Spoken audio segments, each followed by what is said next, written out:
नमस्कार मित्रांनो. निवडक उद्यमीच्या या पुढच्या पॉडकास्टमध्ये तुमचं खूप स्वागत. निवडक उद्यमी काय आहे थोडंसं आम्ही सांगू त्याबद्दल. हा एक म्हणजे सिलेक्ट व्यावसायिक लोकांचा ग्रुप आहे. तर व्यवसाय करणं उत्तरोत्तर सुलभ होत जावं सुरुवातीला नंतर वगैरे असं सगळं. जे समाज व्यवसायात नाही आहेत, खास करून मराठी समाज थोडासा इतरांच्या तुलनेने कमी असं आपण समजतो. त्यांना एक रिसोर्स कायमस्वरूपी उपलब्ध राहावा याच्याकरता आपण निवडक उद्यमीवरती पॉडकास्ट सुरू केले. निवडक उद्यमी ग्रुप ऍक्च्युली 2019 पासून कार्यरत आहे. आता 5व्या वर्षात ग्रुप पदार्पण करतोय. तर आता पण आम्ही झूम मिटिंग्स घेतो, पण जरा आता अधिक व्यापक स्वरूप करावं म्हणून पॉडकास्ट स्वरूपात आम्ही आणतो. साधारणपणे जाणलं की तीन तीन चार गोष्टींवरती ज्ञान सतत रिफ्रेश व्हायला लागतं. एक म्हणजे फायनान्शियल नॉलेज आपण म्हणतो, मानसिकता आणि मार्केटिंग असं साधारण आहे. आणि फेजेस जर बघितल्या तर धंदा सुरुवात करताना म्हणजे स्टार्टअपच्या आधी आधी करताना काय करावं, नंतर काय करावं, रनिंगमध्ये काय करावं, असं वेगवेगळं घेतोय. तर जाणवलं असं की सुरुवातीला जर आपण काही स्किल्स आत्मसात करून घेतली, हे ॲक्वायर्ड स्किल्स करता येतात आत्मसात. कोणी जन्मजात, कोणी उद्योजक बनून येत नाही. तर एक व्यावसायिक उद्योजक आणि व्यावसायिक म्हणजे ह्याच्यातला फरक आहे ना. व्यावसायिक म्हणजे परवा मी एक ठिकाणी ऐकलं की बिझनेसचं तुमच्या पर्पज काय आहे असं कोणी विचारलं, तर एकाने उत्तर दिलं की प्रॉफिट. तर ते जे वक्ते होते त्यांनी सांगितलं की प्रॉफिट हा पर्पज होऊ शकत नाही. प्रॉफिट याच्या करताच बिझनेस केला जातो. So there is no option to profit. So what is the purpose of business तो वेगळा असू शकतो. तर प्रॉफिटमध्ये यायला पाहिजे म्हणजे तो व्यवसाय होतो, नुसता उद्योग राहत नाही. तर याच्याकरता काय काय करायचं याच्याकरता आम्ही थोडीशी सिरीज चालवली आहे. तर ही जी पॉडकास्ट असतात ती रात्री शुक्रवारी 10 ते 11 या वेळेत आम्ही पब्लिश करतो. त्याच्यात तुम्हाला प्लेलिस्टला तुम्हाला याला हा व्हिडिओ तुम्ही पाहत असाल तर याच्या खाली सबस्क्राईबचं बटन आहे चॅनलचं, तुम्ही जरूर सबस्क्राईब करा म्हणजे तुम्हाला एक नोटिफिकेशन येईल, म्हणजे चुकणार नाही त्यातलं काही. आणि तुम्हाला तिथून कमेंट स्वरूपात तुमचे प्रश्न तुम्ही टाकू शकता. शिवाय तुम्हाला असं वाटत असेल की अशा प्रकारचे लोक आपल्या आजूबाजूला हवेत तर आपल्यामध्ये फरक पडेल, तर निवडक उद्यमीचा आमचा एक व्हॉट्सअप ग्रुप सुद्धा आहे. त्याची एक मेंबरशिप आहे वर्षाची, 3,000 रुपये प्लस GST, 3,540 अशी मेंबरशिप आहे. 5व्या वर्षाला आम्हाला ऑटोमॅटिक रिन्युअल्स मिळतात, म्हणजे आम्हाला मागे लागायला लागत नाही. अर्थात कमी लोक आहेत साधारण, त्यामुळे कमी लोक असल्यामुळे दाणेदार तुम्हाला याच्यावरती ऍक्शन पट मिळू शकेल. खूप बडबड असलेला ग्रुप नाही आहे. सायलेंट मधला मोजकं बोलणारा मोजकं चालणारा असा ग्रुप आहे. शिवाय आम्ही निवड करून एक नवीन गोष्ट सुरुवात केली की नवीन उदयोन्मुख उद्योजक आहेत त्यांना समुपदेशन आणि मेंटरिंग सुद्धा करता येते. त्याच्याकरता तुम्हाला हवी असेल काही मदत तर मला कॉन्टॅक्ट करा. माझा नंबर आहे 9850 997 110. ॲट द एंड पण तुम्हाला हा नंबर बघता येईल. तर आजचा जो पॉडकास्ट आहे प्रत्यक्ष, त्या पॉडकास्टमध्ये परत तोच आहे की सुरुवातीच्या फेजमधलं आहे की आधी आपल्यामध्ये कुठली वैशिष्ट्य जाणून घेता येतील. आणखी नुकतंच आम्हाला जाणवत होतं एक ठिकाणी, माझं मी बॅकग्राऊंड सांगतो की एका उद्योगाच्या बरोबर मी तुम्हाला जे सांगितलं मागे की एक उद्योजकाच्या बाबतीत बोलताना त्याला अडचण आलेली आहे. मी काही ठिकाणी मेंटर म्हणून काम करतो. तर त्याच्यात मला लक्षात आलं की अडचण आली तर एक मशीन किंवा दोन मशीन्स होती की त्यांनी विचारच केलेला नव्हता. मग लोन झालं, सगळं झालं, आणि मग लक्षात आलं की हे मशीन राहिलेलं आहे त्यातलं घ्यायचं आपलं. तर आम्ही त्याला विचारलं की तुला माहिती कसं नाही, तर म्हटलं नाही माहिती नव्हतं. म्हणजे काय झालंय की आयडिया आहे, मोटिवेशन आहे, कर्ज मिळालंय, सगळं झालं परंतु बिझनेस सायकल जी पहिली आहे ना ती केलेलीच नाहीये, म्हणजे कुठे कामच केलेलं नाहीये प्रत्यक्ष.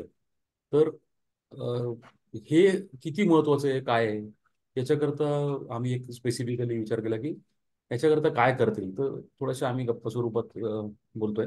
तर मी माझे सहकारी तुम्हाला दिसतील बरोबर, निशांत आवळे. तर निशांतचं माझी पहिली ओळख देतो की मी एक डिजिटल मार्केटिंग कन्सल्टंट आहे, अनेक वर्ष मी काम करतो. आणि निशांत आवळे जे सोबत तुम्हाला दिसत आहेत माझ्या, तर निशांतचा सुद्धा पिढीजात व्यवसाय म्हणता येईल.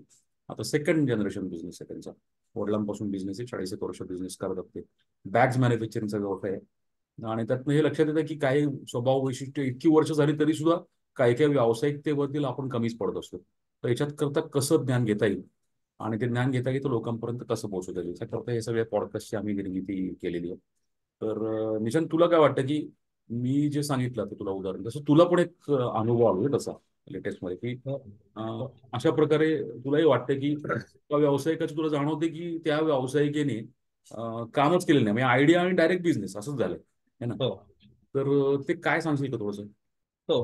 स्वागत सगळ्यांचं. सर्वप्रथम मी निशांत आवळे. व्यवसाय ची तिला आयडिया अजिबातच नव्हती असं नाही म्हणता येणार, पण काही गोष्टींचा जेवढा सारासार आणि विचार करायचं अपेक्षित होतं ना, ते नाही झालेलं. आणि आता असं दिसतंय की मग त्या गोष्टीमुळे बहुमूल्य वेळ जातोय. त्याची कॉस्ट आहे, बिझनेस अजून ब्रेक इव्हनला आलेला नाहीये. आणि हे सगळं होऊ शकतं आणि त्याच्यासाठी आपल्याकडे काय रेमेडी असायला पाहिजे ह्याचा सांगोपांग विचार झालेला नाही बिझनेस करायच्या सुरुवातीला. त्यामुळे मग हे सगळं, आणि हे बऱ्याच जणांच्या बाबतीत होतं, माझ्याही बाबतीत झालेलं आहे. आणि मग त्याच्यातून टक्के टोमके खाऊन शिकणं वगैरे हे सगळं आलं. पण आत्ताच हा विषय बोलायचा असं कारण एक असं जाणवतं की सर, माझ्याच व्यवसायात आता एवढी स्पर्धा आहे. तर स्पर्धा तुमचा ब्रेक इव्हनचा टाइम लांबवतो, ज्याच्यात तुमचा जर विश्वास तुटला तर तुम्ही व्यवसायातून बाहेर फेकले जाऊ शकता. म्हणजे एकदम एंडच्या आधी बोलतो, कारण हा डिझास्टर आहे. एवढे वर्ष तुम्ही काम केल्यानंतर, पैसे, रिसोर्सेस, कॅपिटल लावल्यानंतर ह्या सगळ्या गोष्टींचा सुरुवातीला सारासार विचार न केल्यामुळे अशा पद्धतीला म्हणजे व्यवसायाचा मृत्यू झाल्यासारखंच आहे ते. व्यवसाय जो मी पाहतोय तो क्लाउड किचन संदर्भातला आहे. आणि साधारण क्लाउड किचन काय म्हणजे अगदीच एकदम बेसिकला जाऊन लोकांना सांगायचं तर आपण जसं रेस्टॉरंट हे रिटेल बिझनेस सारखं आहे. तुम्ही रोज शटर उघडता, कस्टमर तुमच्याकडे येतात, तुम्ही त्यांना काय ते खाऊ पिऊ घालता आणि असं. क्लाउड किचन हा more of a parcel service business आहे. जिथे तुम्ही एखादी जागा घेता, किचन प्युअरली इक्विप्ड किचन, तिकडून तुम्ही पदार्थ बनवून तुम्ही ते ऑनलाईन विकणार आहात, ऑफलाईन विकणार आहात. जे काही तुमच्या पर्सनल कॉन्टॅक्ट मध्ये लोक येतील. आणि ह्याचं मार्केटिंग सध्याचं मेन जे चॅनल आहे ते फूड ऍग्रिगेटर म्हणजे स्विगी, झोमॅटो. स्विगी आणि तिकडे झोमॅटो, बरोबर. हा, तिकडे तुमचं लिस्टिंग असणं, तिकडे तुम्ही मार्केटिंगसाठी पैसे खर्च करणं, लोकांनी तुम्हाला पाहणं, तिकडून ऑर्डर करणं आणि तुम्ही घरी डिलिव्हर करा. आता हे एक बिझनेस मॉडेल झालं. पण मग तुम्ही काय देऊ करणार, कुठल्या गोष्टीला तुम्हाला सातत्याने व्यवसाय मिळू शकतो. म्हणजे फॉर एक्झाम्पल, तुम्ही फक्त नॉनव्हेज जर देऊ केलं तर तुम्ही ऑलरेडी तुम्ही स्वतःला रिस्ट्रिक्ट केलं की आठवड्यातले 3च दिवस व्यवसाय असणार आहे तुम्हाला. हा. किंवा तुम्ही फक्त व्हेज देऊ केलं तर तुम्हाला 3 दिवसाला कमी, किंवा ज्या दिवशी लोकांना नॉनव्हेज खायचं असतं त्या दिवशी तुमचा ऑर्डर फ्लो कमी असू शकेल. व्हेरी ब्रॉड स्ट्रोक मध्ये बोलतोय. तर अशा सगळ्या गोष्टींचा विचार करणं अपेक्षित होतं. आत्ता टिपिकली केस स्टडी वाईज बोलायचं झालं तर आत्ता असं झालेलं आहे की सुरुवातीची काही कॅपिटल इन्व्हेस्टमेंट, काही गणित मांडली होती. एक सर्टन नंबर अचीव करणं अपेक्षित होतं की ज्या नंबरला आपण ब्रेक इव्हन होऊन सुरुवातीची कॅपिटल इन्व्हेस्टमेंट बाहेर निघेल आणि त्याच्यानंतर प्रत्येक ट्रान्झॅक्शन मागे काहीतरी जे पैसे उरतील ते ऍज अ प्रॉफिट म्हणून आपल्या खिशात जमा होतील. लेबर प्रॉब्लेमचा त्याच्यामध्ये विचार केला गेला नव्हता की समजा 2 शेफ आहेत, शेफ आयत्या वेळेला सोडून गेला तर आपण स्केल करू शकणार नाही. आपण कुठेतरी बिझनेस जनरेट करायला जाऊ, कोणाची तरी ऑर्डर घेऊन येऊ, पण नेमका आपला शेफ सोडून गेला असेल किंवा काय झालं असेल तर आपण तोंडावरती पडू शकतो किंवा स्केल होणार नाही. असे छोटे मोठे प्रॉब्लेम. ह्याच्यामध्ये वेळ गेल्यामुळे परत कॅपिटल इन्व्हेस्टमेंट वाढत गेली. नंतर असं समजलं की अरे, ह्यांचं जे काय कमिशन आहे स्विगी झोमॅटोचं ते फार होत आहे, त्याच्यामुळे प्राइसिंग अप जात आहे, मग कॉम्पिटिशन सर्व्हाइव्ह करू शकत नाही. असे छोटे मोठे किती गोष्टी आहेत ज्या इंटर कनेक्टेड आहेत, पण त्याचा सारासार विचार केला गेला नव्हता. आणि आपण जेव्हा हे पॉडकास्ट स्वरूपात आणायचं म्हटलं तेव्हा आपण प्रामुख्याने एका गोष्टीवरती फार भर दिला होता की सगळ्या बिझनेसच्या ज्या स्ट्रॅटेजी असतात, कसं करायचं, काय करायचं, तुमचं डोमेन एक्सपर्टीज आणि त्याच्यासाठी लागणारी सगळी सुरुवातीची मांडणी आणि सेटअप, हे सगळं तुम्ही तुमचं शिकून तुम्ही करू शकता. कस्टमर कोण आणणार, म्हणावा तेवढा सिरियसली केला जात नाही. आणि मग सगळं प्रॉब्लेम सुरू होतात. म्हणजे सगळं तुम्ही केलंय पण कस्टमरच येत नाहीये, तर त्याचा तुम्ही आधी विचार का नाही केला होता की ह्या पद्धतीने मी जाणार आहे, इतक्या लोकांना मी भेटणार आहे आणि त्याचं 1% कन्व्हर्जन मी पकडलं की जे मला बिझनेस कन्वर्ट होणार आहे, तर त्या अनुषंगाने मी कुठल्या तारखेला प्रॉफिटेबल होईल तोपर्यंत माझी किती इन्व्हेस्टमेंट असेल. आणि नंतर जर कस्टमरचा वाढत गेला तर मी पुढच्या 1-2 वर्षात रिझनेबली प्रॉफिटेबल आहे. असा जो पूर्ण पहिल्या दिवशी सुरुवात हे पासून एंड तू फक्त पर्यंतचा किमान काहीतरी ठोकता. बरं पण ना? हे जे म्हणतोयस ना तू, हम्म, म्हणजे हे ठीक आहे, बरोबर आहे की तो जो बिझनेस आहे आता क्लाउड हम्म, किचन, त्याच्या हम्म. कस्टमर जिथे हा एक मेजर चॅलेंज आहे कस्टमर. बरोबर. हो, मी हो. जो तुला सांगतोय व्यवसायात कस्टमर चॅलेंज नव्हता. हा, हा, बरोबर. हा, तुला म्हणलं मग ते, बॅग्सचा एक व्यवसाय हा तुला म्हटलं तुम्ही मी. सांगा ना सर, म्हणजे ते जरा फोड नाही, ते करून पॅरलच सांगा. बोलतोय मी. तर हो, हो. त्याच्यामध्ये एक्झॅक्टली उलट होतं. हा, कस्टमर तयार आहेत, बॅग्स हा. आहेत, पॅकिंग बॅग्स. मी हम्म. पॅकिंग बॅगच्या व्यवसायाबद्दल बोलतोय आणि टोटली वेगळ्या ठिकाणी बोलतोय. ओके. असं नको वाटायला की फक्त शहरांमधले नाही, हे तुझं हा, फक्त मुंबईतलं बोलतोयस, मी बरोबर. दुसऱ्या छोट्या तालुका प्लेसचं बोलतोय. हम्म, तालुका प्लेसला ते जे उद्योजक आहेत, हम्म, उद्योजकता आहे, त्यांना फायनान्स मिळालाय, सगळं मिळालं. दोन्ही हम्म, केसमध्ये सारखंच आहे तसं. हम्म. ही तुझी जी उद्योजक आहे तिला पण फायनान्स एका वेगळ्या प्रकारे अवेलेबलच आहे. आणि अवेलेबल. यांना सुद्धा कर्जरोबी का असे ना, पण फायनान्स अवेलेबल आहे. हम्म, दोघांकडे आयडिया आहे, हम्म, बरोबर आहे. आणि दोघांनी एस्टॅब्लिश केला बिझनेस. हम्म. आणि केल्यानंतर लक्षात आलं की हे मला हे हो, म्हणायचं. हो. तर या बिझनेसमध्ये मी जो बिझनेस म्हणतोय त्याच्यामध्ये manufacturing was the major thing, की त्या मानाने ते सोपं होतं त्या केस मध्ये, की मॅन्युफॅक्चरिंग जिथे सेलचा विशेष प्रश्न नाही ना, तिकडे मॅन्युफॅक्चरिंग मास्टर करणं थोडं सोपं आहे. हो, कारण प्रोसेस सेटअप आहेत. हो. अ, पण हे केलं गेलं नाही. म्हणजे हम्म, जे मी इथे सुद्धा बघतो, स्टार्टअप्स मध्ये सुद्धा बघतो, आम्ही काही काही हम्म, ठिकाणी जातो ना, हम्म. ही मुलं ना त्या आयडिया आणि त्याचं मॉडेल बनवण्यात इतके इंटरेस्टेड असतात, तर प्रत्यक्ष फील्डचं माहितीच नसतं. मध्ये एक आम्ही मॉडेल पाहिलं होतं, तर त्याच्यात त्यांनी एक छान ऍप केली होती तयार, बरं का, सुंदर ऍप बी सुरेख एकदम. हम्म, आणि ते काहीतरी असं लोकल वेंडर्स कडनं स्वस्तात कुठनं मिळेल, हम्म, रेस्टॉरंटवाल्यांसाठी हम्म, स्वस्तात सप्लाईज. हम्म, ते म्हणजे मग त्यांना आम्ही विचारलं हम्म, की मग तुम्ही कुठनं हे ना आणणार तुम्ही. हम्म, नाही, हे लोक रजिस्टर करतील, कोण मिरची कोथिंबीरवाले. You expect them to get registered. तुम्ही हम्म, बघितलेले हम्म, जाऊ प्रत्यक्ष. हम्म. तर कॉलेजमध्ये राहणं आणि तिकडनं बसून डेस्कवरती डिझाईन करणं इज अ डिफरंट थिंग. बरोबर, ती प्रत्यक्ष तिकडे जाऊन बघा, त्यांच्याशी बरोबर, कॉन्टॅक्ट करा. बरोबर. कारण माझ्या माहितीतलं एक मी पूर्वी कोर्स घेतला होता, ट्रेनिंग कोर्स. त्या हम्म, ट्रेनिंग कोर्स चालू असताना औरंगाबादचा पोरगा होता, खूप भारी होता तो. हम्म, त्यांनी काय केलं, ते 3 दिवसाचा कोर्स होता माझा. तर त्यात गुगल बिझनेस होतं आणि तेव्हा व्हॉट्सअप नव्हतं, ईमेल मार्केटिंग काहीतरी, फेसबुक समथिंग. त्यांनी काय केलं, अल्ताफ म्हणून पोरगा होता का आफ्ताब, आणि पहिल्या दिवशी गुगल मॅप बिझनेस संपवलं ना, तरी तिसऱ्या दिवशी मला येऊन गुरुदक्षिणा म्हणून 3,500 रुपये दिले. हम्म. म्हटलं हे काय. तर म्हटलं सर, मी इकडचे ना एक 10 लोकांना कॉन्टॅक्ट केला, 500-500 रुपये घेऊन त्यांना गुगल मॅप बिझनेस करून दिलं. रिअली ग्रेट, म्हणजे रिअली ग्रेट. तर हा, म्हणजे हे हा, करताना मला कळलं की त्यांच्याशी हा. बोलणं हे उद्योजकतेची पण गोष्ट, नुसतं तंत्रज्ञान उपयोग नाही. तर हे काहीतरी भारी असतं, म्हणजे असं सांगतो. तर हो. हे लोक, ही मी म्हणतो तो उद्योजक किंवा ते, हे दोघांनी हे बघितलं त्याची गरज काय, थोडंसं आपण त्याबद्दल बोलूया की बरोबर. त्याची ही सायकल जी आहे ना, थोडक्यात ही सगळी प्रोसेस सायकल आहे ना पूर्ण. हो, हो, हो. नॉट जस्ट मार्केटिंग, बट ही होल होल प्रोसेस सायकल आहे. बरोबर. ती करण्याची ही हम्म, आवश्यकता आहे. आणि नुसतं कॉलेजमधून ते होणार नाही. मी इम्प्लांट हम्म, ट्रेनिंग घेतलं तर ते हम्म, हम्म. आपण एक कॉलेजचं करिक्युलम म्हणून करत होतो हो, तेव्हा. हो, हो, त्यामुळे त्याच्याबद्दल, आणि तुझा बिझनेस तू जर केलास परत स्वतःचा, हो, हो. तर तू मला वाटतं गेला होतास ना तू शिकायला या ठिकाणी 2 वर्ष अं, तू हो. तू भिवंडीचं सांगत असतो मला, तू आहे. अ, हा, म्हणजे मला वडिलांबरोबर काम केल्यानंतर जाणवलं की हे माझं आयुष्य डबक्यातल्या बेडकासारखं आहे. माझं ते डबकंच माझ्यासाठी विश्व आहे. आणि त्याच्यापेक्षा मोठं काहीतरी बाहेर आहे, जे मला इथे राहून शिकता येणार नाही. आणि जवळून बघायचं असेल तर त्यांच्याकडे नोकरी केल्याशिवाय समजणार नाही. कारण नोकरी केल्यानंतर मी सिस्टमच्या आतमध्ये जातोय, मला ते नुआन्सेस समजतात.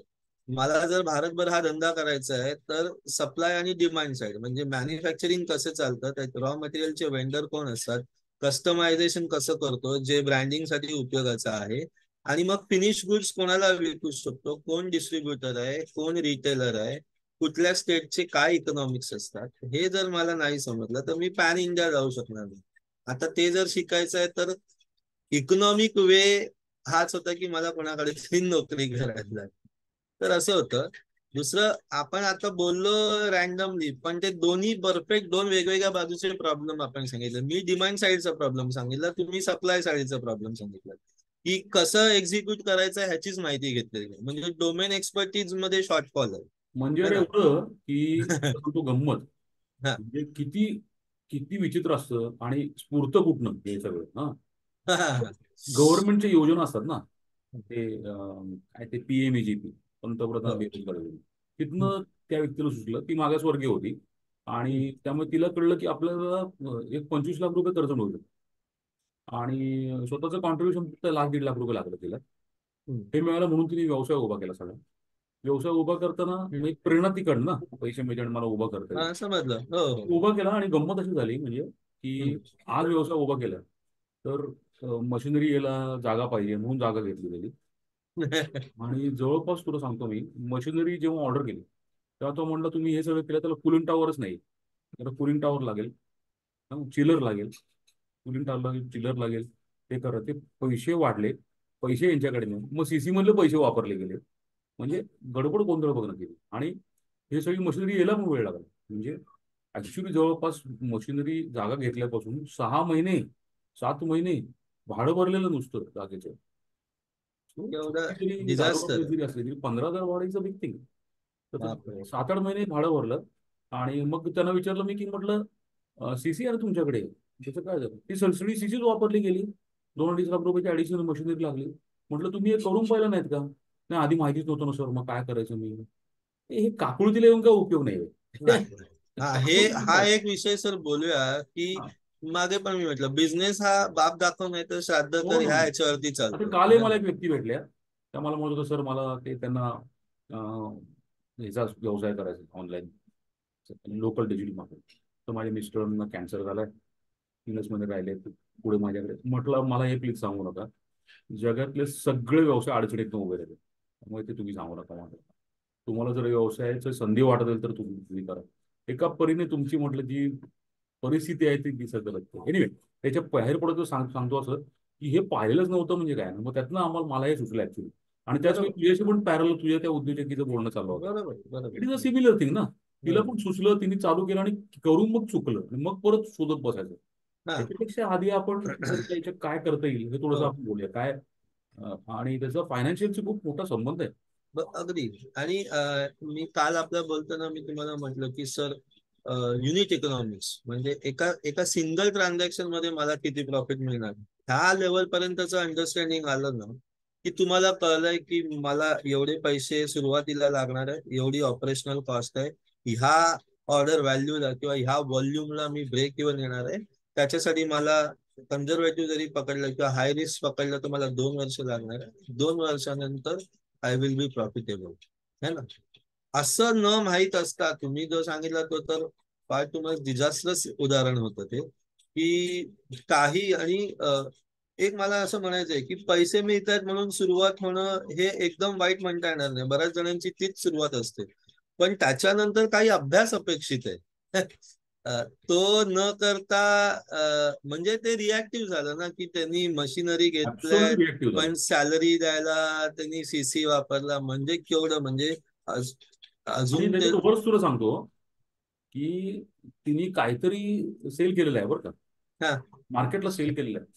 मग आम्ही जेव्हा माझ्यासमोर जेव्हा ते सगळं आलं तिचं प्रॉफिट अँड लॉस स्टेटमेंट आलं सगळं, मी म्हटलं याच्यात तुझ्या बँकेतले नुसतं पैसे तर काढले दिसतात, म्हटलं भरले तर काहीच दिसत नाही. हम्म. तुझ्याकडे आलं असताना तर प्रोडक्शन चालू होतं, मग ते हम्म. पैसे त्याचे काय म्हणजे दुसरं अकाउंट, कारण इकडनं काढले की ते काढणार पैसे नाही का. आणि म्हणून सर हे म्हटलं किती की गोंधळ आहे हा, असं म्हणतो. लोक बऱ्याच जणांच्या सुरुवाती या असेच असत. तुम्हाला डिजिटल मार्केटिंग मधलं समजतंय, मला बॅग मधलं समजतंय. त्याचं बॅक एंड इंटिग्रेशन मी केलेलं आहे. मशिनरीज, रॉ मटेरियल आणणं, कारिगर, ते कसं बनतं मला माहिती आहे. पण विकणं या गोष्टीबद्दल फार क्वचित विचार केला जातो. हे सगळ्यांचा संदर्भ एका गोष्टीशी जोडायला जातो की मला कस्टमर कुठून मिळणार आहेत आणि ते मला डिझायर्ड पैसे द्यायला तयार आहेत का, ह्याचा विचार नाही केला की मग सगळं बोंबलतं. आणि आजच्या तारखेत आता जग एवढं सुधारित झालंय की सगळ्यांना माहिती आहे की तुमच्याकडे कस्टमर पाहिजे. मॅन्युफॅक्चरिंग करून द्यायला तुम्ही बांगलादेश, कराची, पाकिस्तान कुठेही जाऊ शकता. कोरोना नंतर आता इंडिया ऍब्सोल्युटली. प्लस. आता हा. आता आबाशी माझं काल तेच बोलणं चाललं होतं. हा. आबूनी आमच्या जरी संगीताचं तर तिचं ऐकलं ना, हम्म. तरी तिने काय केलं, दुसऱ्या एका स्टुडिओमध्ये जवळपास 2 वर्ष तिने काम केलं. हा. बस. शिकली, म्हणजे आपली पद्धत जी गुरुकुल सिस्टम होती ना ती एकदम परफेक्ट होती. हम्म. तर ती त्या गुरुकुल पद्धतीने शिकली होती. म्हणजे फक्त गाणं नाही शिकली. हा. तिला त्या संदर्भात ते आर्टिस्ट यायचे, त्यांचं कसं चालतं, काय सगळं करायचं. Exact, exact. नंतर तिला एक गोष्ट जाणवली की तिला जी नवीन जे करून घ्यायची जी परिभाषा आहे ती तिला माहिती नाहीये.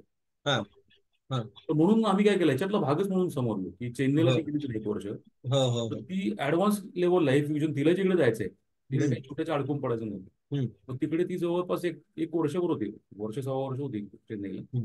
मग तिकडे ती सगळी परिभाषा शिकली, लोकांची बरोबर. कोलॅबोरेशन कसं करायचं शिकली, हम्म आली. आणि आता परवाचं सुद्धा उदाहरण सांगतो की आता ऑलमोस्ट आम्ही एक कर्जासाठी विचार केला होता, हम्म ठिकाणून कर्ज घ्यायचा विचार करत होता. तर काय काय अडचणी अडचणी येत आहेत तिच्या, हे झालं हम्म ते झालं ते झालं ते हम्म झालं. हम्म. पण नंतर मग फायनल विचार असा केला सगळ्याच्या मागे की अरे हे तर करून मिळणार ठिकाणं, 10 ठिकाणून, तर बाकीचे स्किल सेट कुठे आहे आपल्याकडे. मग आम्ही हा कलेक्टिव्ह निर्णय घेतला की अरे हे जे पुढे लोकांपुढे न्यायचं आहे काम, त्याला आपण जास्ती महत्व देऊया आणि हे आपण नंतर सेकंड स्टेजला मोठं विकसित करूया. सो बरोबर. Exactly what you pin pointed. हो, आणि गुरुकुल तुम्ही सर शब्दप्रयोग वापरलात. आता काय फरक झाला बघा, फार म्हणजे फॉर एक्झाम्पल मला एवढं माहिती नाही म्हणून मी डायरेक्ट एका जे मला आठवतं त्या उदाहरणावरती उडी घेतो, की रामायण महाभारत आपल्याला माहिती आहे की द्रोणाचार्य हाताला धरून धनुर्विद्या शिकवत होते. नंतर फास्ट फॉरवर्ड समजा आपण 16, 17, 18व्या शतकात आलो आणि कळलं की जर स्केल करायचं असेल, प्रत्येक वेळी क्लासरूम ट्रेनिंग अवेलेबल नसणार आहे. क्लासरूम ट्रेनिंग म्हणजे ते द्रोणाचार्य करत होते ते. मग पुस्तकं जन्माला आली, ते ज्ञान पुस्तक रूपी छापील स्वरूपात आलं आणि मग सगळ्यांना. पण आता क्लासरूम ट्रेनिंग आल्यानंतर झालं असं की कमर्शियलायझेशनमुळे एकेका वर्गात समजा 70 विद्यार्थी आहेत, तर कोणाला सगळं समजतंय आणि गुरुला कुठे माहितीये की ह्याला ह्याच्यामध्ये हा थोडासा कमी पडतोय, ह्याला इथे हात द्यायला लागेल. बिझनेस मध्ये तुम्ही जर विचार केला तर गुरुकुल पद्धत जी होती, जिथे कोणतरी तुम्हाला शिकवत होतं आणि तुम्ही ऍट नो कॉस्ट और नो रिस्क तुम्ही त्याला शॅडो करू शकत होता. तुम्हाला ऑन काय म्हणतात ते हँड जॉब ट्रेनिंग म्हणतो ना आपण, तसं मिळत होतं. On job on job. On job training ते तुम्हाला, आता तुम्ही बिझनेसचा जर विचार केला तर कोणीतरी मला रोज शिकवेल की हे असं नाही करायचं, हे असं करायचंय, ज्याने स्वतः ते केलेलं आहे. तर मला किती फायदा होईल सर, है ना. आज सोशल मीडियामुळे केवढ्या गोष्टी माझ्या आई वडिलांच्या जनरेशनला ज्या व्यवसाय करताना अवेलेबल नव्हत्या तर मला अवेलेबल आहे. मला दूरस्थ पद्धतीने शिकता येते, है ना. तर म्यूट सर. हे सुद्धा हा. आपण तेच करतो ना. हो, आपण जे अगदी अगदी म्हणजे शोध वगैरे ते आज करतो. सोशल मीडिया आणि इंटरनेटचा लेव्हरेज करून आपल्याला मिळालेली माहिती लोकांपर्यंत पोहोचवण्याचा आपण एक बुवा होऊ पाहतोय आणि तेच गरजेचं आहे. तर हा एक भाग आहे ना, म्हणजे तुम्ही ते कसं, तुम्ही आता म्हणालात कम्युनिकेशनचं, माझ्याकडे सगळं रेडी आहे, पण मी कोणाला माझ्या प्रॉडक्ट आणि सर्व्हिसेस बद्दल कमी वेळेत सांगू शकतो का, त्याची मी काहीच रिहर्सल केलेली नाही. तर तर तो बिझनेस मी त्या मोमेंटला विन करून येऊ होईल शकतो सर, का. म्हणजे कॉलेजमधली पण नाही, प्रत्यक्ष हा हा. बिझनेसमध्ये किंवा आणि निदान जे करतो त्याच्याबरोबर पण राहिलेली नाही. नाही, आणि कॉलेज आणि ह्यांचा एक शॉर्टफॉल काय माहितीये, हे असं असतं ते तसं असतं असं हे जेव्हा पुस्तकांमधलं शिकवलं जातं, त्याला पर्याय नाही, ते चांगलंच आहे वाईट असं म्हणजे ह्याच्या अगेन्स्ट मध्ये ते कम्पेअर करतो असं नाही. पण तुम्हाला हे माहिती झाल्यानंतर तुम्ही कॉलेजमधून बाहेर येता, तेव्हा तुम्ही तुम्ही म्हणजे आता हे थोडस थोडस विषयांतर होईल पण कनेक्ट करतो. आपल्याकडे डेटिंग कल्चर नाहीये, आपल्याकडे अरेंज मॅरेज आहे. आपण स्वतःला कधी विकायला गेलेलोच नाही. आपल्याकडे कसं विकलं जातं की बाबा आयव्ही लीग मध्ये शिकलेला आहे, अमेरिकेत नोकरी आहे, 5 लाख रुपये पगार आहे, हे आपले विकण्याचे मुद्दे आहेत, है ना. डेटिंग कल्चर नसल्यामुळे आपण स्वतःच्या इम्प्रुव्हमेंटसाठी स्वतःला विकायचा प्रयत्नच केलेला नाही. आता जेव्हा तुम्ही कॉलेजमधून एमबीएचं शिक्षण घेऊन बाहेर येताना, तेव्हा तुम्ही स्किल्ड आहात बट यू आर नॉट एम्प्लॉयेबल.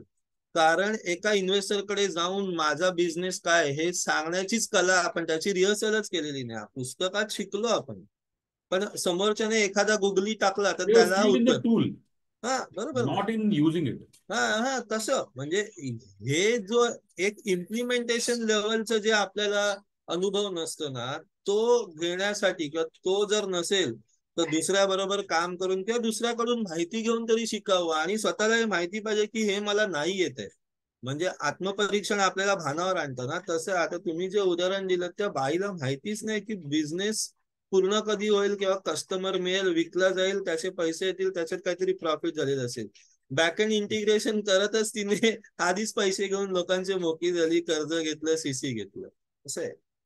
तर आतापर्यंत आता मला जाणवलं हा. असं की म्हणजे हे करायचं कसं, कारण अं, हे असं होत राहणार. तुझी जी हो हो. तुझी जी उदाहरणातली व्यक्ती घेतलीस, हम्म तिला काय किंवा ह्याला काय. हम्म. तर मला असं वाटतं की ही त्याचीच जबाबदारी आहे, म्हणजे हो. प्रत्यक्ष हो. तिथनं हा रिसोर्स उपलब्ध, पण आपण आपल्याकडे थोडासा हा प्रयत्न करून बघायला पाहिजे निवडकला हा, की ऍटलिस्ट एक आपण एक ग्लोसरी तरी बनवायला पाहिजे की आपल्याकडे कुठले कुठले उद्योजक आहेत हम्म. ज्यांच्याकडे तुम्हाला हे ऑन जॉब ट्रेनिंग घेता येईल बाबा.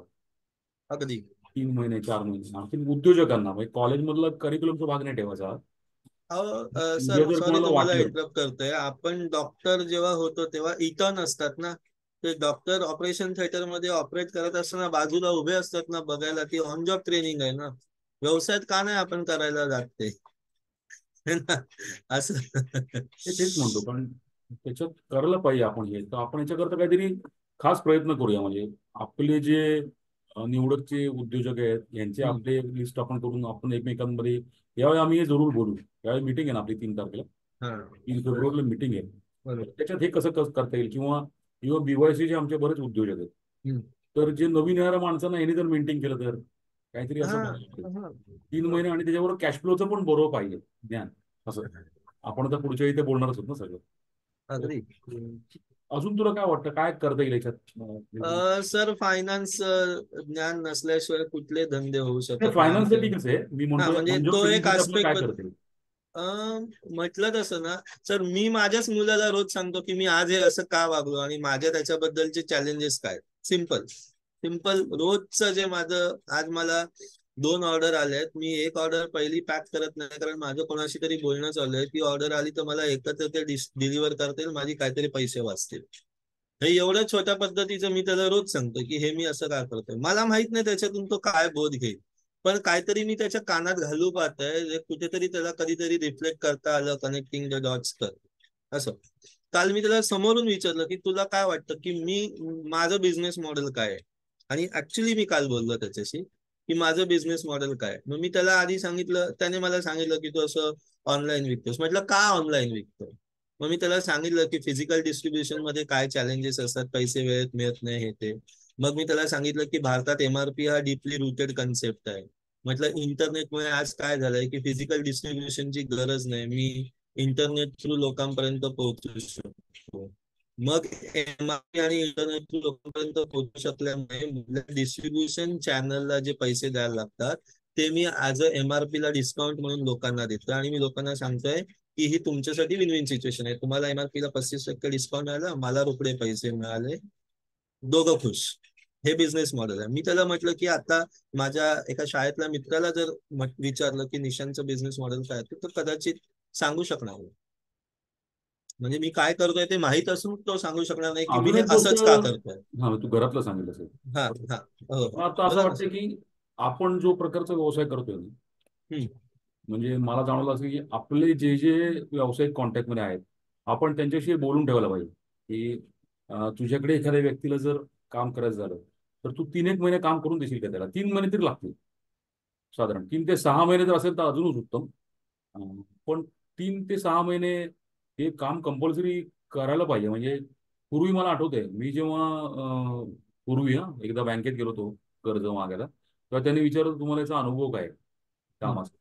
तर नुसता अनुभव नाही, म्हणजे व्यवसायाचा काय अनुभव, बरोबर. व्यावसायिक तुम्ही ट्रेनिंग कुठे घेतलंय का. तर ही गोष्ट खूप इम्पॉर्टंट आहे. म्हणजे नाही का, अगदी. व्यवसाय अगदी. कम्प्लीट करायचं ट्रेनिंग, तर आपण याच्यात काहीतरी हालचाल करूया असं मला स्वतःला हो वाटतंय. अगदी. आणि मी ते माझ्यावरती स्वतःवरती अनुभवून बघितलं की वडिलांपासून जेव्हा मी 2002 ला मी म्हटलं की बाबा हे ह्याच्यातून हे थोडस दुष्टचक्र आहे, ह्याच्यातून बाहेर पडता येण्यासारखं नाही जर आपण स्केलला नाही गेलो तर.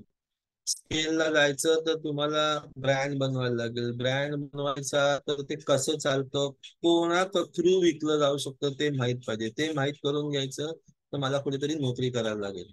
मी नोकरी करून माझा टाइम रेंट करून ते शिकलोय. म्हणजे मी ते शॅडोईंग केलं आणि मला चांगलं आठवतंय मी दोन नाही अडीच वर्ष नोकरी सुद्धा नोकरी कधी केली तो काय होईल, भिवंडीवरून. तुला प्रोसिजर म्हणजे पाठ हा, वाट- जे तुम्ही म्हणताय ना की कोणाला तरी शॅडोईंग करायला आपण अलाव करू का, तर मी हा स्वतः त्याच्यासाठी शॅडोईंग केलं. आणि मला आठवतंय मी नोकरी सोडून भिवंडीवरून निघताना माझा बॉस माझ्या सगळ्या आमच्या स्टाफला म्हणाला की ये वापस आएगा असं. 35 लोक उभे होते मला सी ऑफ करायला, ये वापस आएगा. आणि ज्या दिवशी मला त्याच्यानंतर नोकरी लागली, नोकरी मी त्याच्यानंतर परत 10 वर्ष केली, कारण मला माहित होतं की माझे वडील मला कॅपिटल अरेंज करून देऊ शकत नाही, तर मला माझा परत टाइम इन्व्हेस्ट करायला लागेल. पण ते शिकण्यासाठी मी माझ्या बॉसकडे, म्हणजे बॅग इंडस्ट्री पॅन इंडिया लेवलला लगेच, आणि मला माहित नव्हतं आज मी सुलेखा थ्रू लगेचचा बिझनेस मी मार्केट करतोय, पण मला कळतंय की थोड्या गोष्टी माझ्यासाठी योगायोगाने जुळून आल्या, तेव्हा मी लगेच शिकलो नसतो तर आज कदाचित एवढा कॉन्फिडेंटली लगेच हे एक वन ऑफ द बॅगचे प्रॉडक्ट मी सिरियसली बिझनेसमध्ये आणू शकलो नसतो. आणि नंतर मला कळलं की सॉफ्ट लगेज बनवणारे खूप आहेत, हार्ड लगेज नाही, म्हणजे ऑलरेडी कॉम्पिटिशन कमी झालंय, आपल्याला इकडे प्लेइंग फील्ड आहे असं.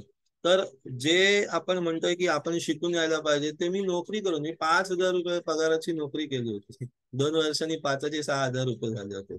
पण मला माहित होतं की मी माझा डेटाबेस अपडेट करतोय माझ्या डोक्यात की हे कसं चालतं ते, आणि मुदलात पहिलं समजलं. आणि मला दोन्ही गोष्टी मी अनुभवल्या. 2005 साला MRP कन्सेप्ट नव्हता, आम्ही ज्या प्राइसला ट्रॉली बॅग दुकानामध्ये देत होतो त्याच्या डबलला रिटेलर विकायचा. सिम्पल सिम्पल सिम्पल होतं. आणि मला कळलं त्याच्या आईला मॅन्युफॅक्चरिंग करून आपल्याला एवढे पैसे मिळत नाही जेवढं रिटेलिंग करून लोक सहज कमवतात. आणि मग एक बिझनेस मधला अजून एक नुआन्स समजला मला की मॅन्युफॅक्चरर जेव्हा दुकानामध्ये माल देतो, त्याने कॅपिटल स्वतःच लावलं, त्याने डिझाईन स्वतः केलं, ते बनवलं, डिस्ट्रीब्यूट केलं, दुकानामध्ये गेलं, दु म्हणजे त्याचे पैसे लागले. पण दुकानदाराला आलेला माल विकायचा आहे, त्याची मुद्दल फार कमी काळ यूज झाली, त्याचं लगेच रिटर्न ऑन इन्व्हेस्टमेंट आली, डबल केले त्याने पैसे, त्याला मॅन्युफॅक्चरर कडून उधारीमध्ये आलं, त्याने रोकड्यामध्ये विकलं, त्याने रोकड्यामध्ये स्वतःचा नफा कमवला, माझ्या मुद्दलचे पैसे मला परत द्यायला 3 महिने लावले. आणि मी मॅन्युफॅक्चरिंग करून काय करतोय, तर मी स्वतःचे पैसे लावून सगळी गधा करून मी 3 महिने थांबतोय माझ्या मुद्दलसाठी आणि माझ्या नफ्यासाठी म्हणून. फार सोपी सोपी गोष्ट, पण मला जाणवल्या त्या गोष्टी की अरे I am better off doing retailing असं. तर आहे ना, म्हणजे मी तसं शिकलो माझ्यासाठी की मी माझा टाइम रेंट केला, मी माझं रिन्युमरेशन कमी ठेवलं, हे ते सगळं पण शिकण्यासाठी केलं मी ते. म्हणजे एक कागदावरती बिझनेस मॉडेल जरी आपण डिझाईन केलं ते महत्व आहेच समजा समजा. हो हो तर हो. त्याच्यानंतर एकदा आपलं कस्टम हे झालं त्यातलं फायनान्शियल आपण इथं पाहिलं थोडंसं ते आपण हम्म, पुढच्या वेळी घेणार आहोत. म्हणजे हो हो. लोकांना सांगायला हरकत नाही की पुढच्या वेळी आपल्याकडे खूप चांगले तज्ज्ञ व्यक्तींचे आमचं बोलणं झालं. CA प्रमोद जैन म्हणून जे आहे त्यांच्याशी बोलणं झालं. तर खूप नावाजलेली व्यक्ती आहे आणि खूप चांगलं वाटतंय हॅपी की हम्म, ते पॉडकास्टमध्ये यायला तयार झाले आणि हो. आपल्याच ग्रुपमधल्या निवडकमधले डॉक्टर स्मिता सोनी या देखील एक फायनान्शियल मॅनेजमेंट डॉक्टरेट असलेली व्यक्ती आहे. तर ती उद्योजकांच्या दृष्टीने आपले पहिले पॅरामीटर्स हे कसे पाहता येतील आपण जे जे बोलतोय ते, की 2 वेळा बघायला लागेल. एक मॉडेल कागदावरती डिझाईन करताना ते कसं फायनान्शियली व्हायबल करायचं आणि प्रत्यक्ष इम्प्लांट ट्रेनिंग आपण जे एक्झिक्युशन. शिकतोय आता हे झाल्यानंतर सुद्धा काहीतरी नंतर आपल्या परिणती येईल की यात हे टाकायला पाहिजे ते मग त्यावेळेला पण कसं हँडी राहायचं. म्हणजे सारखं सारखं आपले CA कडे माझे फायनान्शियल म्हणजे CA असं नाही व्हायला पाहिजे म्हणजे बिलकुल. तर आपल्या काही करता येतील का टोकताळे असा आपण थोडासा प्रयत्न करतो. काही टेम्पलेट्स बनवायचं आमच्या डोक्यात आहे. मी स्मिता मॅडमशी बोललोय की आपल्याला काही टेम्पलेट्स बनवता येतील की आपलंच व्हॅलिडेशन पटकन तिथले ते करता येईल की हे बसतंय नाही बसत. जो क्वार्टरली आपण जो प्रॉफिट म्हणतो अकाउंटिंग पिरियडमध्ये आपला नफा काढता आला असं नाही होणार आहे की प्रत्येक वेळी आपल्या समोरचं सगळं दिसते स्वच्छ असं नाही होणार आहे. कधीतरी चुकणार आहे. पण ते चुकू नये म्हणून हे आजचं डिस्कशन सगळं होतं की आधी जर मला बिझनेस सायकल माझी माहिती असती तर माझ्याकडनं निश्चितपणे चुका कमी झाल्या असत्या आणि चुका या होऊ शकल्या या अँटिसिपेटेड केलेल्या असू शकतात. म्हणजे आपण जेव्हा दुसऱ्या एखाद्याचं आधी विचार घेतो तेव्हा पुढचं काहीतरी अँटिसिपेटेड काय आहे ते आपल्याला कळू शकतं. म्हणजे आपल्याला त्या ठिकाणी काम करता येतं आणि आपल्याकडे मिळणारा परिणाम हा चांगला होऊ शकतो. तर होपफुली की दर्शकांना नक्की हा प्रेक्षकांना म्हणजे बघणाऱ्यांना ऐकणाऱ्यांना हा पॉडकास्ट नक्की आवडला असेल. छोटासा आहे पण खूप इम्पॉर्टंट स्टेप आहे असं आम्हाला वाटलं म्हणून आम्ही आमध्ये घेतलं. बरोबर. म्हणजे स्टेप एक सिरीज वाईज घेतोय सध्या तुम्हाला हो म्हणजे हो सुरुवातीचे अडथळे आपण दूर करायचा प्रयत्न करतोय. त्या हो स्वभाव वैशिष्ट्य पण येतात हे पण येतात. हो गेल्या वेळी काकतकर मॅडमचा पण NLP मध्ये आम्ही ब्रॉडकास्ट घेतला होता. नुकतेच काही दिवसात आम्ही REBT वरती पण घेणार आहोत. Rational emotive behaviour therapy. म्हणजे कुठलीही होणारी घटना मगाशी आपण जे बोललो की असं झालं ना सर मग हे झालं ना मग त्याला इमोशनल बाज न देता एक वस्तुनिष्ठ अप्रोच ठेवून त्याला ते कसं बघता येतं असे 5 एक निकष आहेत विवेकनिष्ठ विचारसरणीचे. तर त्याच्याबद्दल सुद्धा एका तज्ज्ञ व्यक्तींशी आमचं बोलणं चाललंय की तर त्या पण आपल्याला गाईड करतील. तर असे विविध पॉडकास्ट आपण आता निवडक उद्यमीच्या माध्यमातून तुमच्यासमोर आणत राहतो. मी तुम्हाला म्हटलं तसं एक मीटिंग आमची फिजिकल पण असते महिन्यातून. तर ती आता मीटिंग जी आहे ती 1 शनिवारी आम्ही ठरवली महिन्याच्या. तर 3 फेब्रुवारीला पुढची मीटिंग आहे. पुण्यात असेल सध्या. अं, कारण सभासद मोजके आहेत म्हणून. तर तुम्हाला जर यावं असं वाटलं तर माझा मी नंबर तुम्हाला सांगितला 9850 999711 किंवा निशांत यांचा नंबर तुम्हाला दिसतोय 9892727445. याच्यावर जरूर संपर्क करा. आणि लवकरच तुमच्याकडनं पण मी अपेक्षा करतो की जर तुम्हाला कुठले सब्जेक्ट वाटले की या विषयावरती थोडंसं मराठीत आमचं तुम्हाला सांगतो ते इंग्रजीत अडकून पडलेलं ज्ञान जे आहे ते आपलं मराठीत डिकोड करायचं. हा त्यातला प्रमुख उद्देश आहे. म्हणजे लोकांपर्यंत पोहोचेल आणि एक वर्षानुवर्ष लोकांना हा एक उद्योजक आणि रिसोर्स म्हणून वापरता यावं हे यातलं इंटेन्शन आहे. मला वाटतं निशांत आपण काही शेवटचं बोलायचं असेल तर बोलून संपू शकतो. नाही हो, म्हणजे संपवूया आपण आपण काला परवा आता हा काय आपला एक वसा घेतल्यासारखा आहे. आपण ह्याच्याबद्दल बोलतच राहणार आहोत. आज तर सब्जेक्ट स्पेसिफिक होतं तर त्याच्याबद्दले ऍटलिस्ट एक ब्रॉड स्ट्रोक्स आपण बोललो आहोत. आणि हे प्रत्येक व्यवसायाच्या नेचरच्या हिशोबाने त्या पद्धतीने थोडंसं वेगळं असणार आहे. पण माहिती न घेता केलं की गोंधळ आहे आणि बहुमूल्य वेळ जातो त्याला. आणि मग कॉम्पिटिशन सर आणि खूप गोष्टींचा जो निगेटिव्ह ज्या सगळं स्पायरल सुरू होतं ना, त्या आधी विचार न करणं ह्या गोष्टीमुळेच होतं. आणि मला आठवतंय मी प्रोजेक्ट मॅनेजमेंट शिकून आलो तेव्हा माझ्या बॉसने मला विचारलं होतं तर काय मग तुझ्या मते सार काय त्याचं. मी उत्तर दिलं risk management. When you manage risk rest everything falls at its place. तर आधी पुढचं विचार न करणे हे एकदम योग्य आहे. आत्महत्या. आपण आपली थोडी सायकलचा विचार करणे हाच आपल्याला आज बोलायचं होतं महत्वाचं. हो हो तर हो, तुम्हाला कसा वाटतं पॉडकास्ट ते जरूर सांगा. बरोबर. व्हॉट्सअप ग्रुप तुम्हाला जॉईन करायचं असेल तर युअर वेलकम. आमच्या दोघांची बोलू शकता. ओके. धन्यवाद. आणि पुढचा पॉडकास्ट पुढच्या शुक्रवारी रात्री 10 वाजता. दिली. थँक्यू.